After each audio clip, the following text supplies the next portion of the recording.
Hello, Dr. William Berger here. I'd like to take a moment to talk a bit about exercise. A lot of terms are thrown around in the internet space with regard to exercise: moderate intensity exercise, zone 2, high intensity exercise, zone 5, strength training. It can all be a little bit confusing and overwhelming, particularly for folks who are just getting started with exercise, don't have a lot of experience, don't know where to start. So what we would love to see nationally is for more of the population to be at least getting 150 minutes of moderate intensity exercise per week. This is what's recommended by the American College of Sports Medicine, according to their guidelines, as the minimum that folks should be doing, in addition to 2 strength training sessions per week. But let's just talk about the moderate intensity exercise. That could be broken up any way you like in terms of 5 30-minute sessions per week, or you could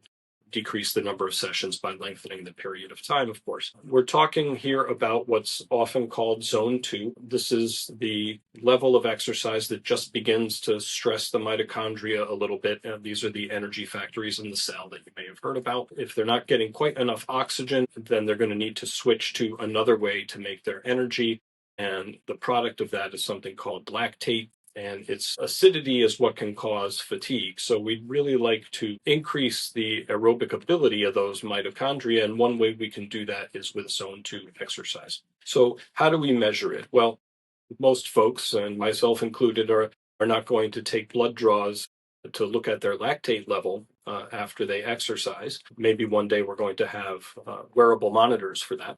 In the meantime, it's probably going to be 2 different ways. There's a more objective way of calculating what heart rate you should be at in zone 2, which is usually 220 minus your age, give or take. There's some other ways to do it as well. This is fine, and it gives you a rough idea, but if you're not in great shape or you're not feeling well, you're going to need to adjust the heart rate you're shooting for down. If you're feeling really great, if you're feeling like you're improving, you're becoming more physically fit, then you may want to increase it by 5 or 10 beats per minute. But the easier way to tell whether you're in zone 2 or not is by something called the talk test, because regardless of how you're feeling, that can be an easy way to determine when you're there. You want to be able to hold a bit of a conversation, maybe nearly a complete sentence, but then you're going to have a little bit of discomfort, be a little bit out of breath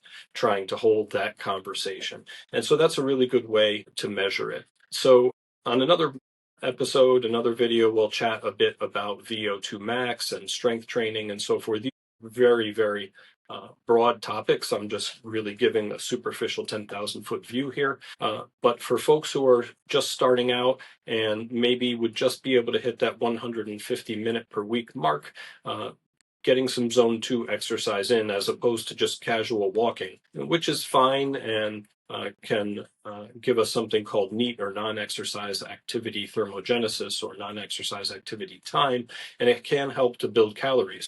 Any movement you can get throughout the day is really great. But here we're actually trying to improve your fitness because, of course, it's going, for all of us, decrease over time. And the more you can build that up in the bank early, the better off you're going to be as you get to be an older person.